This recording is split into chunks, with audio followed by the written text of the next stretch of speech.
kurang mundur dikit, Sir. Sip. Halo cuy, jumpa saya Aju. Lagi. Halo cuy, jumpa lagi bersama saya di Herito TV. Sekarang saya sudah berada di kantor Lurah Pinang Sia. Sekarang kita mau jalan-jalan cuy. Ada apa aja di sekitar sini cuy?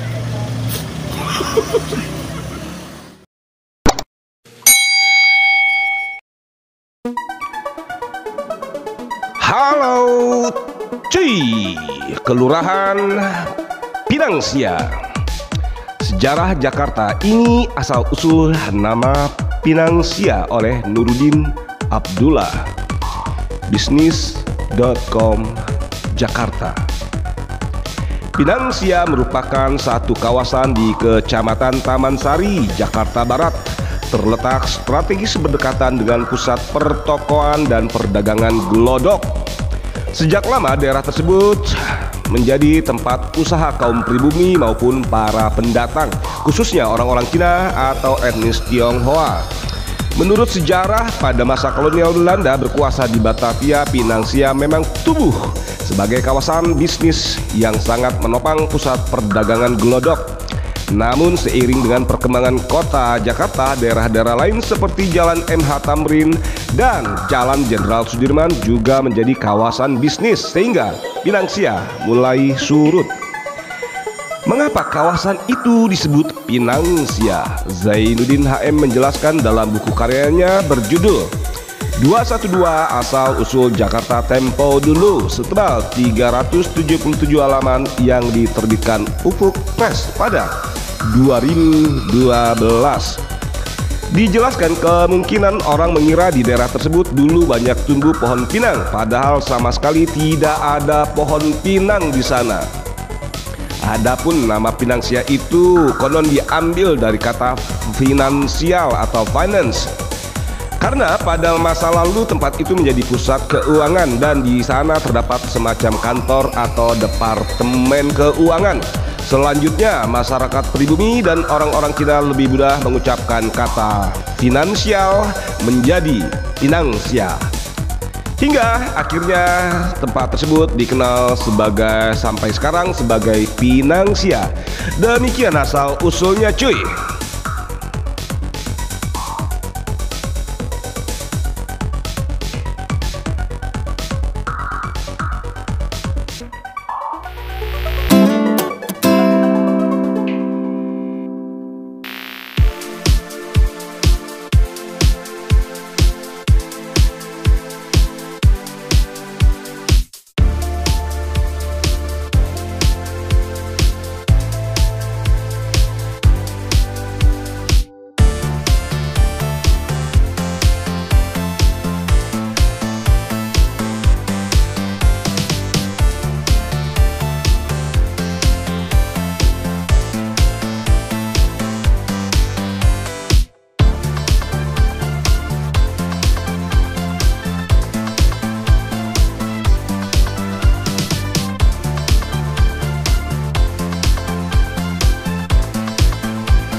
Halo cuy, jumpa lagi bersama saya cuy di Herito TV. Sekarang saya sudah berada di kantor Lurah Pinang Sia. Sekarang saya mau jalan-jalan cuy. Ada apa aja di sekitar sini cuy? Come on cuy, come on.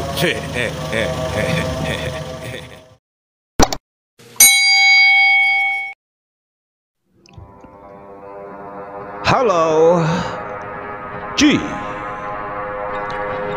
Gereja Protestan di Indonesia bagian Barat, GPIB Sion Jakarta. Gereja Bion dikenal juga dengan nama Portugese Bietenkirk atau Gereja Portugis, berada di sudut Jalan Pangeran Jayakarta dan Mangga 2. Bangunan gereja ini memiliki kemegahan arsitektur serta daya tahan yang kokoh. Pada akhir abad ke-17, kawasan ini merupakan kawasan elit dan banyak bangunan rumah mewah dengan halaman mewah. Disebut gereja Portugis karena saat kapal-kapal Portugis singgah di pelabuhan Sunda Kelapa dan ditandatangani perjanjian dengan Raja Hindu Sunda. Portugese Buitenkerk atau gereja Portugis selesai dibangun pada 1695 untuk menggantikan pondok kayu sederhana yang sudah tidak memadai bagi umat Portugis hitam.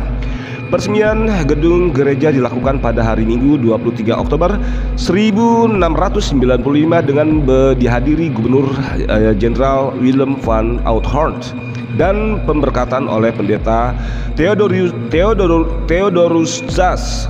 Pembangunan fisik memakan waktu sekitar 2 tahun. Peletakan batu pertama dilakukan Peter van Horn pada 19 Oktober 1693.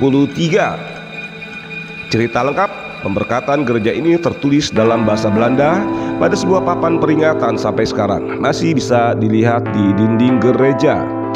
Gereja ini merupakan gedung tertua di Jakarta yang masih dipakai untuk tujuan semula seperti saat awal didirikan. Rumah ibadah ini masih memiliki sebagian besar perabot yang sama juga. Gereja ini pernah dipugar pada 1920 dan sekali lagi pada 1978. Bangunan gereja ini dilindungi oleh pemerintah lewat SK Gubernur DKI Jakarta. Nama asli gereja ini adalah Portugese Buitenkerk yang artinya gereja Portugis di luar tembok kota. Bangunan gereja tua ini juga memiliki nama Belkita semasa Hindia Belanda menguasai Batavia. Karena pada masa kependudukan Belanda setelah mengambil alih pendudukan Portugis, pemerintah Belanda masa itu membangun tembok batas pertahanan kota pemerintahannya. Portugese Buitenkerk yang berada di luar tembok pemerintahan Belanda karena sampai pada awal abad ke-19 pun masih ada gereja Portugis lain yang ada di dalam kota. Di sisi lain gereja Sion dibangun sebuah pengganti sebuah pondok terbuka yang sangat sederhana. Pondok ini sudah tak memadai bagi warga Portugis hitam, para tawanan Portugis dan para budak dari Hindia. Portugis Marzikers berstatus tawanan yang berasal dari Malaya dan India untuk beribadah.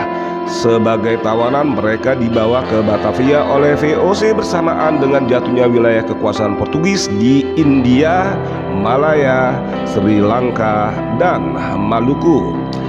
Pada masa pendudukan Jepang, bala tentara Dai Nippon ingin menjadikan gereja ini tempat abu tentara yang gugur. Setelah Indonesia merdeka, Portugese Buitenkerk berganti nama menjadi Gereja Portugis. Sebagai peralihan kekuasaan pemerintahan Belanda memberikan kepercayaan pengelolaan aset peninggalannya kepada gereja-gereja Protestan di Indonesia atau GPI. Wilayah pelayanan GPI pada bagian barat Indonesia diemban oleh Gereja Protestan Indonesia di bagian barat atau GPIB. Maka pada persidangan Sinode GPIB tahun 1957, Gereja Portugis diputuskan untuk bernama GPIB Jemaat Sion dan masyarakat ini mengenal bangunan itu dengan Gereja Sion. Sion berasal dari nama sebuah bukit di daerah Palestina berbahasa Ibrani dan merupakan lambang keselamatan pada bangsa Israel kuno. Tahun 1984, halaman gereja menyempit karena harus mengalah pada kepentingan pelebaran jalan. Begitu aja cuy.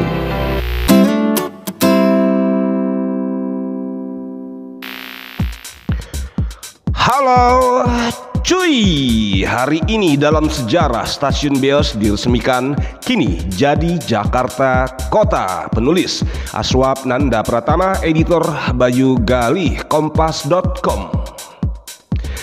Hari ini tepatnya pada 8 Oktober 1929, Gubernur Jenderal Hindia Belanda Andries Cornelis Dijk de Graaf meresmikan sebuah stasiun yang terletak di wilayah Batavia. Stasiun itu kini dikenal sebagai Stasiun Jakarta Kota. Stasiun itu sebelumnya dikenal dengan nama Beos yang digunakan pada era 1880-an dan kini sudah mengalami renovasi bangunan. Setelah dibuka, lebih dari 10 jalur rel dipersiapkan untuk menunjang transportasi. Kini stasiun ini hanya untuk melayani KRL Komuter Line setelah kereta jalur jauh dan menengah dipindahkan menuju stasiun Pasar Senen. Era awal, pada era kolonial, Batavia memiliki peran penting bagi pemerintahan Hindia Belanda di Nusantara.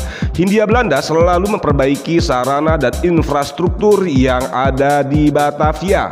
Salah satunya adalah dengan mengembangkan jalur kereta api. Setelah jalur kereta api pertama dibangun di Semarang, Jawa Tengah, berbagai perusahaan kereta api mulai bermunculan. Mereka mulai mengembangkan jalur kereta untuk transportasi dan mendapatkan keuntungan. Dilansir dari buku Arsitektur Bangunan Stasiun Kereta Api di Indonesia 2016, pada akhir abad ke-19 ada lebih dari 2 stasiun kereta di Batavia. Salah satunya adalah Batavia Selatan atau Batavia Zuid yang dikelola oleh perusahaan swasta bernama Bataviaanse Oosterspoorweg Maatschappij. Oleh sebab itu stasiun itu sering disebut dengan nama Beos, singkatan dari perusahaan itu.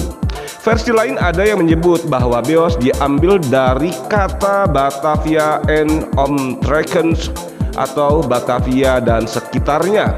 Perusahaan ini melayani jalur kereta dari Batavia menuju Karawang sepanjang 63 km. Pada 1898, perusahaan kereta api milik pemerintah Hindia Belanda atau Transportwagens mengambil alih pengelolaan jalur kereta ini. Kemudian pada 1926 stasiun ini ditutup dan direnovasi. Selama masa renovasi, jalur dialihkan menuju Batavia Utara atau Batavia North yang juga sudah diakuisisi oleh SS. Sebagai arsitek, pemerintah Hindia Belanda menunjuk Gisel. Ia tergabung dalam Agreement Ingenieur Architecten Bureau atau Agreement Engineer Architecten, sebuah biro umum sipil dan arsitektur. 3 punggawa biro ini selain Gisel adalah Insinyur Hein van Essen dan Insinyur F. Slits.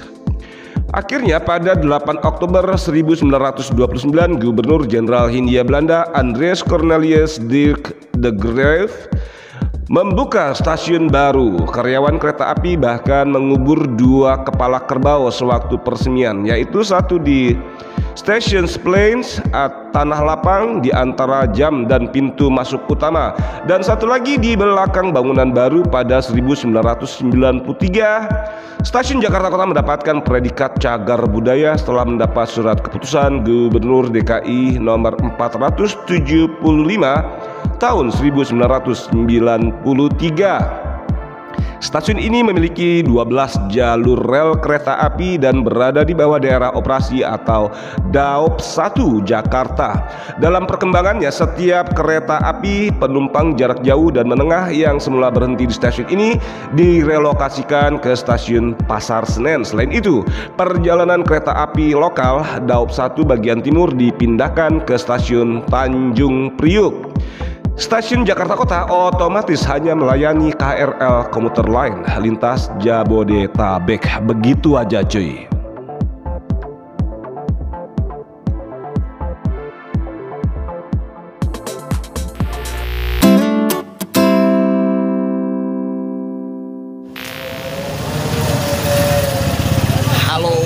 Cuy, demikianlah perjalanan kita bersama Herito TV. Ini perjalanan terakhir di Jakarta Barat, Kelurahan Pinangsia cuy. Come on cuy, kita saksikan perjalanan berikutnya cuy. Hehehe, aduh salah jalan.